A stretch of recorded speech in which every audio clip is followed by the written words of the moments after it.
Welcome to the Sales SOS podcast, where we answer your sales distress calls. I'm Liz Heiman, and each week I'm joined by your crew of seasoned sales experts who have navigated these waters and come out victorious.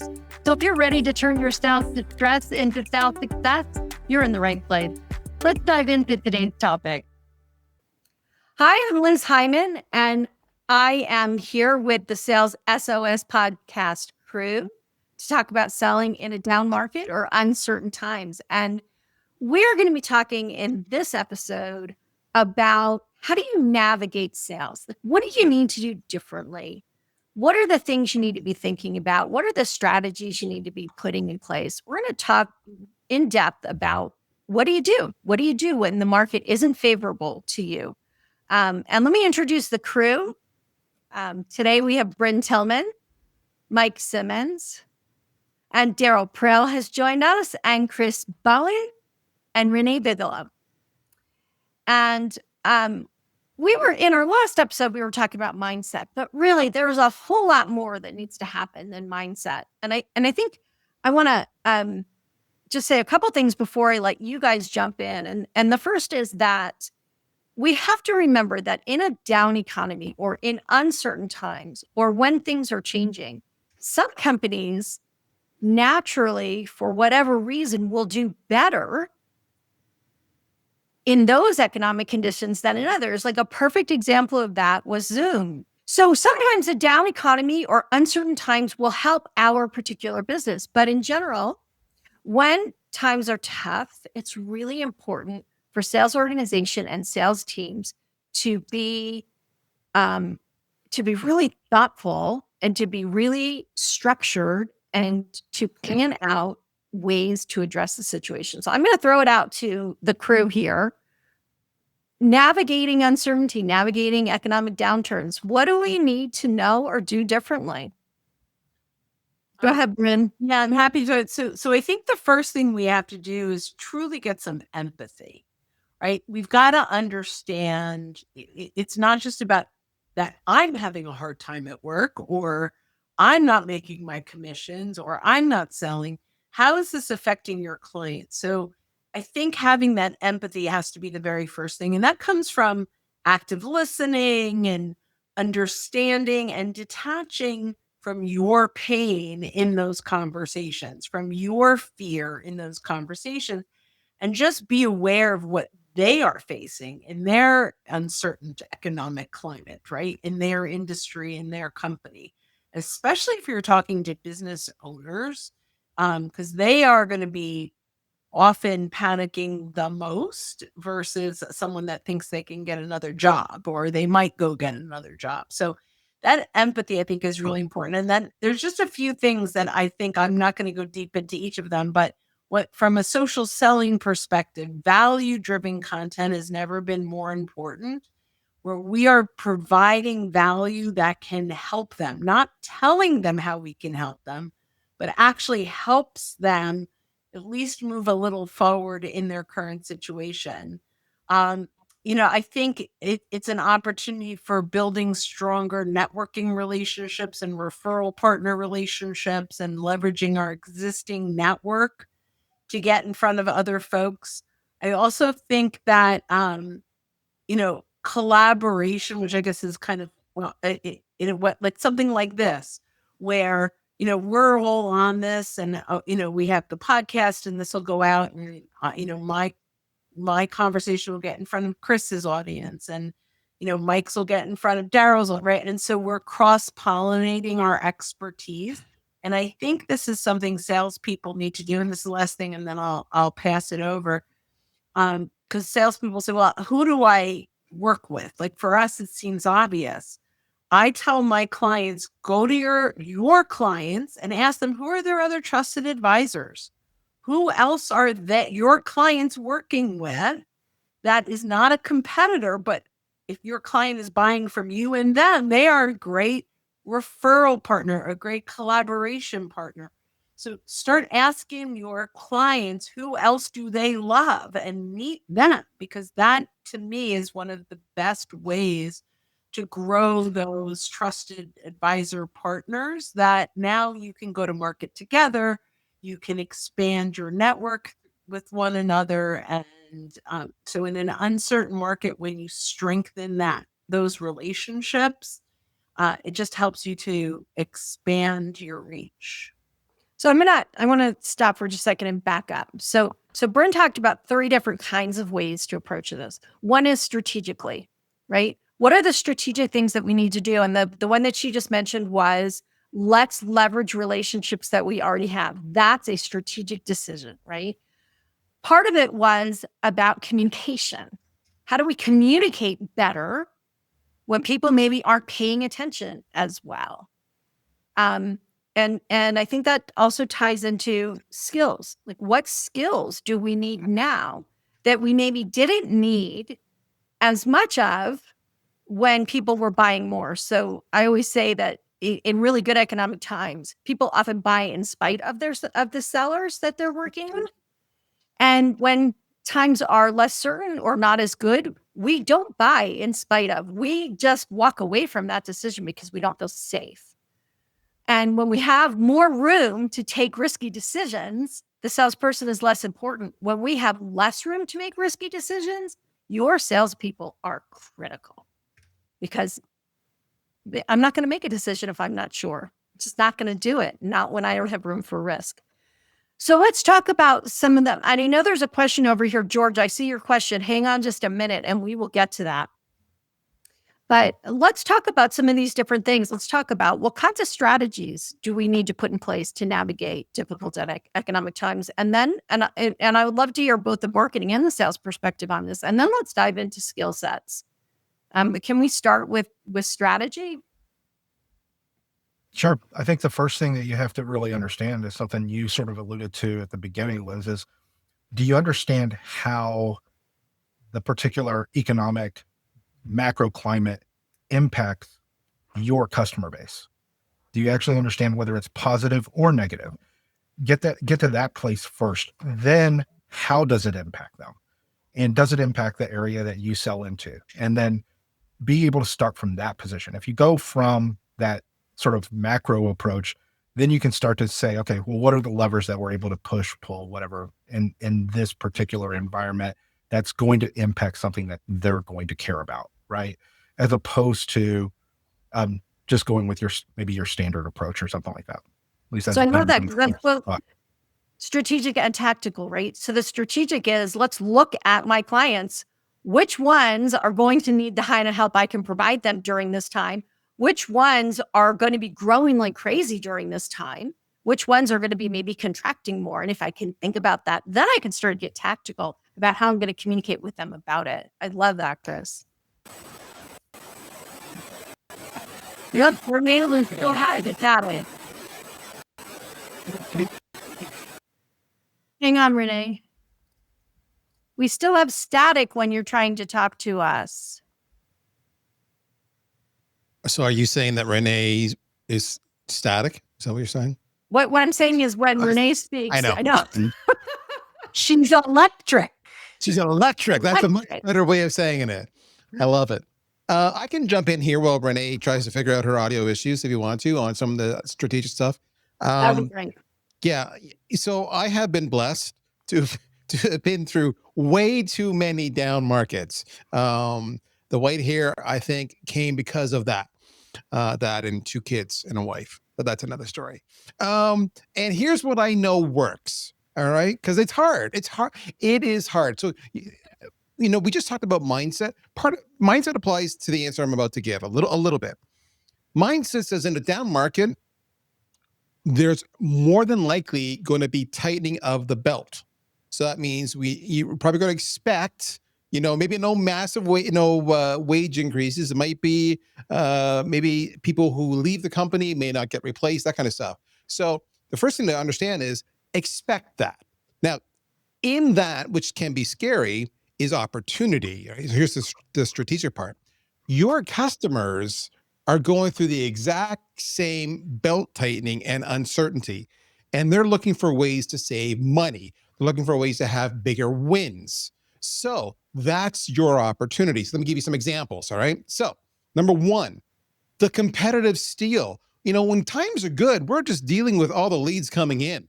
and we're just doing our follow-up. But when times are not as plentiful, shall we say, because of it's a recession, or call it what you will, go after the competition's customers. All right. They're just there for the picking, because if you can do what they've already got, but you can save them some money, they're going to go with you, especially if it's say a SaaS industry. There's always renewals. So focus on the renewals. That's a great opportunity. Number two, you can actually look at expanding into some adjacent markets. Don't get crazy. Don't go into huge markets that are not a bad fit, but just go into some slightly right beside you, really close. You just didn't do it before, because that could be a new opportunity for you. There could be a big untapped opportunity there. At least experiment with that. One of the things I will say as well, this is going to be a little counterintuitive, because after what I just said, is focus on your core ideal customer. Too often when times are good, we're taking any deal that comes in. All right. If you focus on the ones that you're really good at, you're a really good fit with, the sales cycle goes a lot better. All right. Another thing to consider, we talked about this a little bit already, is upsell your current customers. Actually upsell the customers. So in some companies, that is part and parcel of the sales rep's role. In other companies, that's broken out. So if you're the opportunity, you can go new customers, or you can expand, upsell. Upsell, that's an easy win. They already trust you. That's huge. Now, here's one that I've got a lot of ROI out of that nobody makes an effort to do. We all talk about it. Reach out to the customers you haven't talked to in forever, if ever, and just say, hey, how are you using our tool? How has it impacted you? Because from that, you're going to learn a couple things. You're going to learn there's some great applications, use cases that you haven't been offering to other prospects that might be a great fit. And now you've got a case study. You can say, I can introduce you to Sally, and she'll tell you how they're doing that. That's number one. Number two, if they're loving on you, you can use that to upsell, because now you're talking to them. Number three, you can use their success story for your content to make great case studies, or what I learned today, and actually do the dark social thing, get more people coming back to you. And number four, this is the best part of all, you can ask for a referral. So I'll stop there. I don't want to monopolize, but these are some of the ways that I've done, which is almost a little bit back to basics, but it's intentional. So I throw that out there. Do with it what you will. So really quickly on strategic accounts or large accounts particularly, two things that I see all the time is one, that companies leave millions of dollars on the table with their existing accounts because they don't want to be salesy. So they're not out there trying to solve those customers' problems because they're already in there. They don't want to upset anybody or ruffle any feathers or come off, as salespeople. But if we're not solving our customers' problems, somebody else will. And in this kind of environment, you don't want to leave the door open for your customers. So it's a really important time to be well positioned with your best customers so they understand the value. You're solving the problems as they come up, and you have, you're ready to jump in, and it helps you and it helps them. So,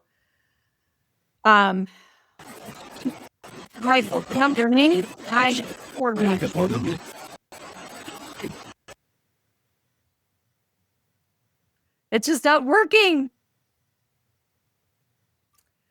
All right.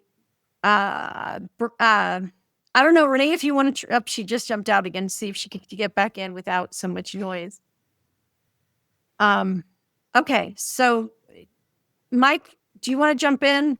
Sure. Renee is stressed right now. She's like, so much stress. And she's running the technical stuff. We've all been there.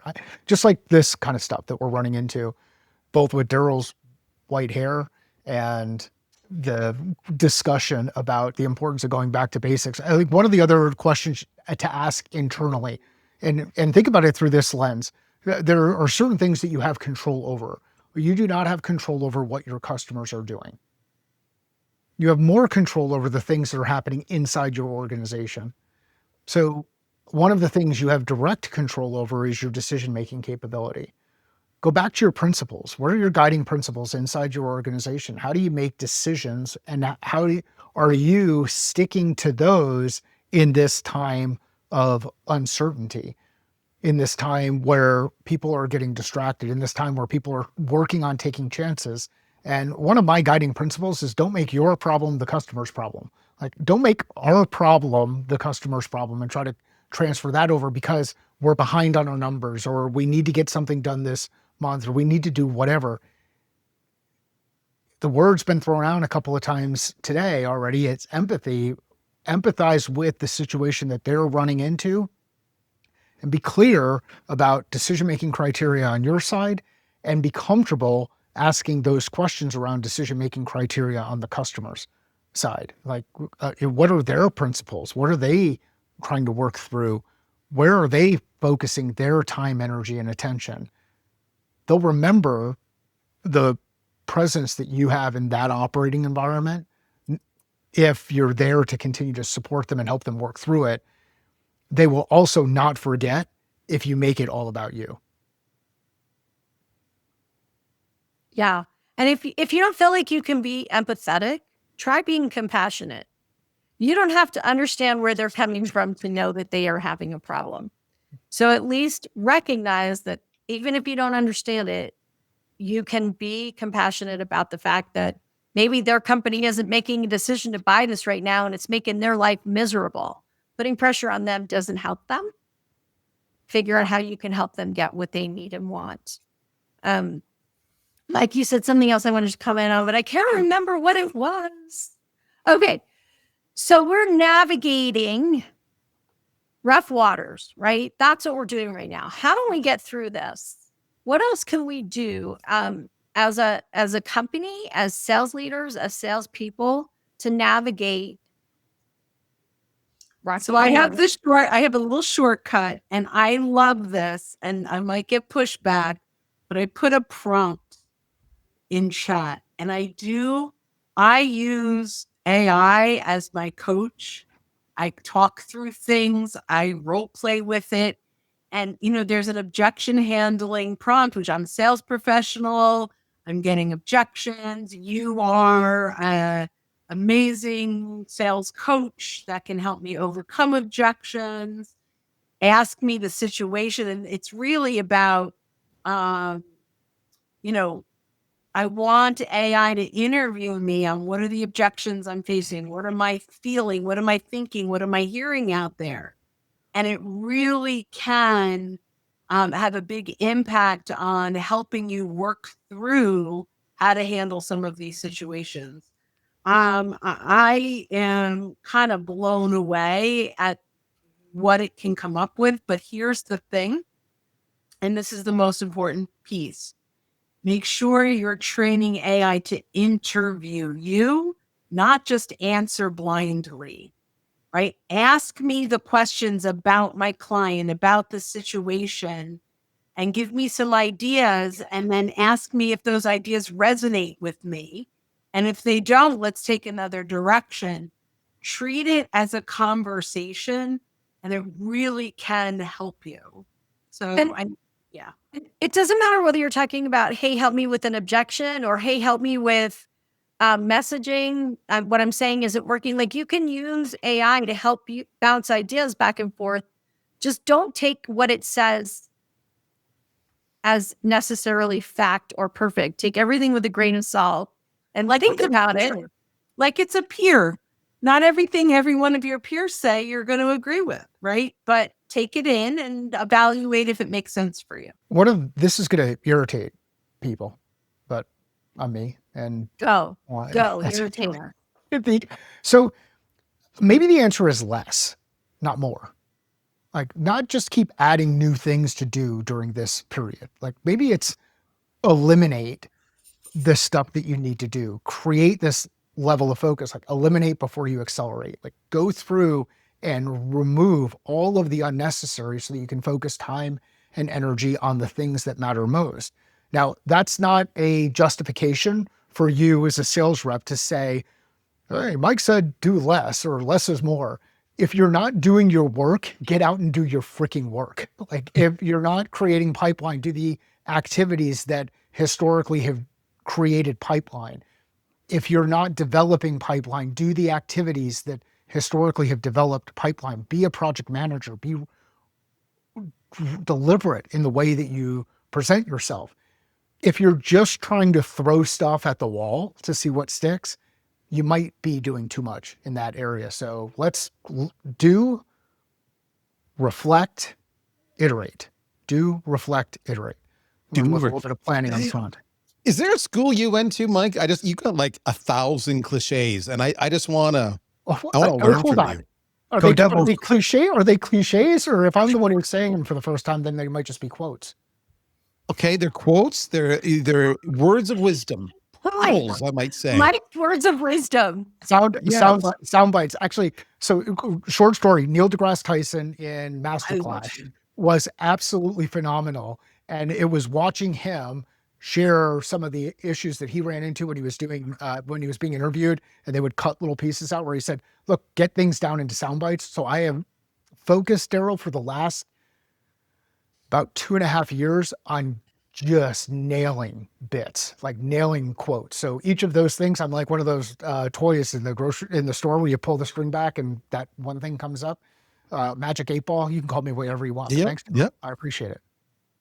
We just went through an election here in Canada, and it became a bit of a joke to what you're saying, because the expression became verb the noun, which in other words was, axe the tax or afford the house, but that was verb the noun. So words of wisdom, you want to make it, soundbite, verb the noun. That's the trick. That's what I learned out of our election. But I love what you're saying there about actually doing less.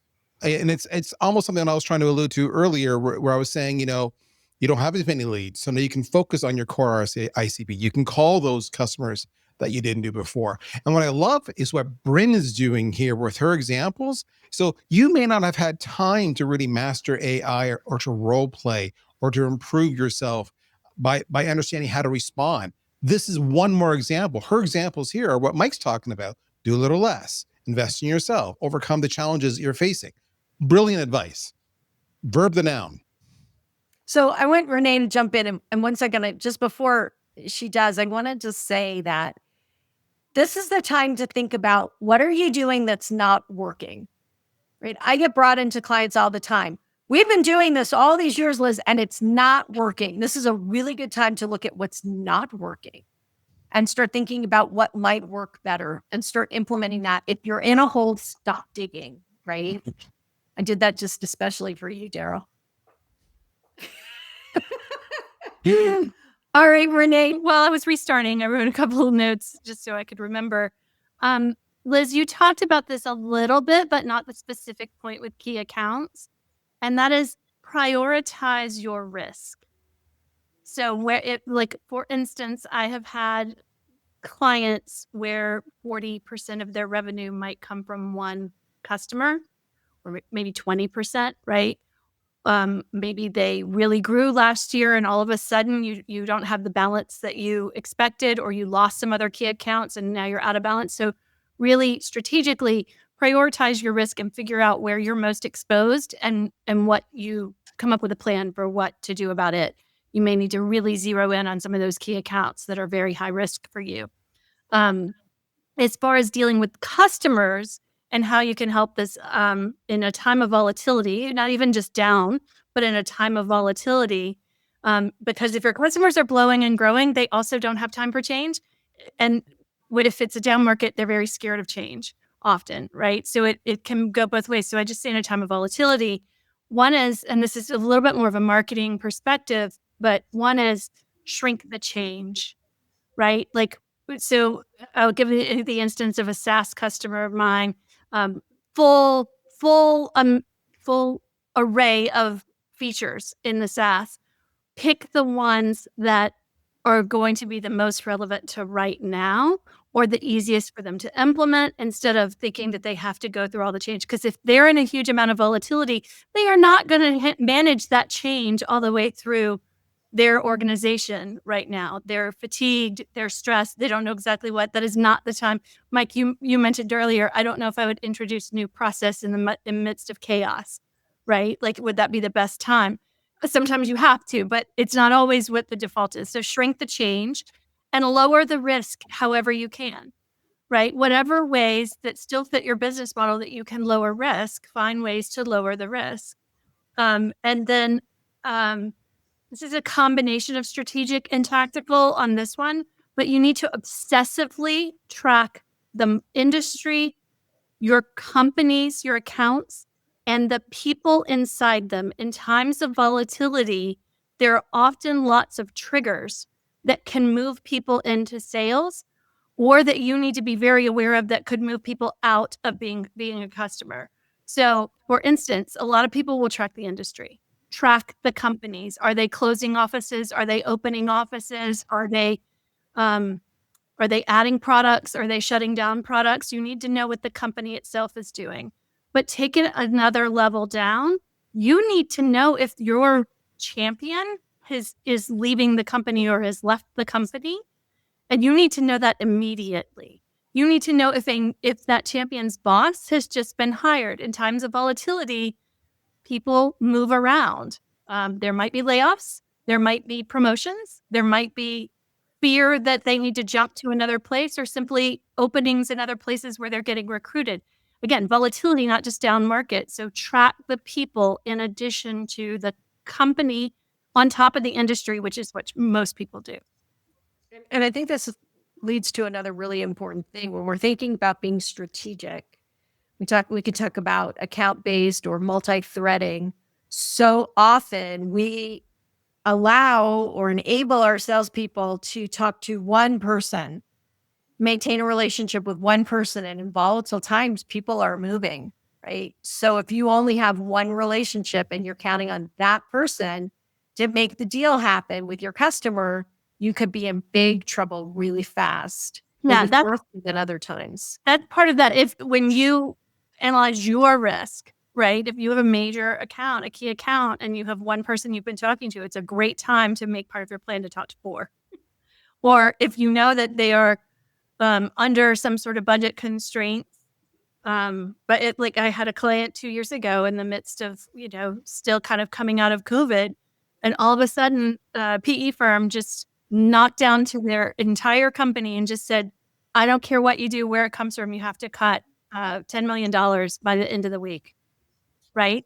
So they called my client and said, we love your product, but we got to cut it. So make sure you have multiple relationships, make sure you understand the risk, make sure you're coming up with as much of a plan as you can. Yeah.